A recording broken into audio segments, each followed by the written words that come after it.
دوستان عزیز السلام علیکم.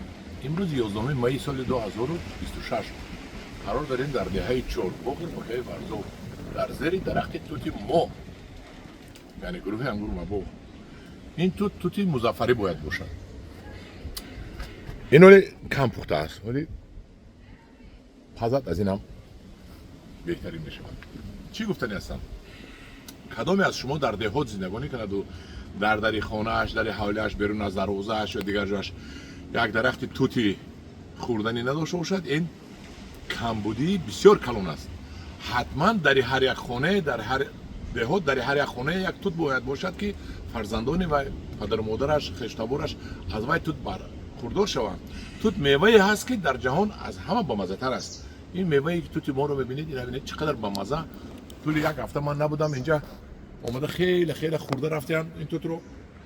میگی در مزگی این توت هم یکی از توت‌های به همتا میباشد. توت مظفری ببینید.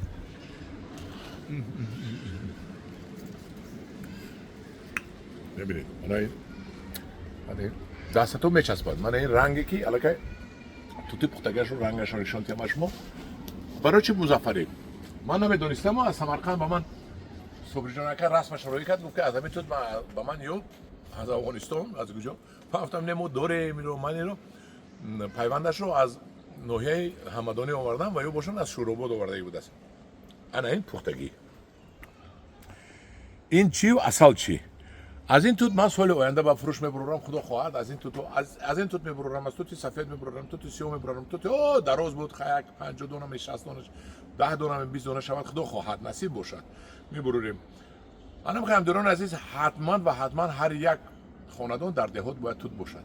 این یک شکم آدم رو سر میکند. من از گرسنه بودم، من توت رو خوردم سر شدم تو بگم با میگردم. بسم الله الرحمن الرحیم. این بدون است در دهانتون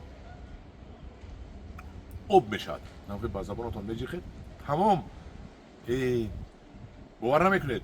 چهارباغ ناحیه ورزو، تلفن من 900 4489. اومده بیاد یک جای خوریم. وقتی تو تولی خام است یگان کسی نمیویده اینجا که یگان کار فرمونه توت پخت دیگه اینجا همه جیانو همینجا همه دیگه این یک توی میشه وقتی توت پخت.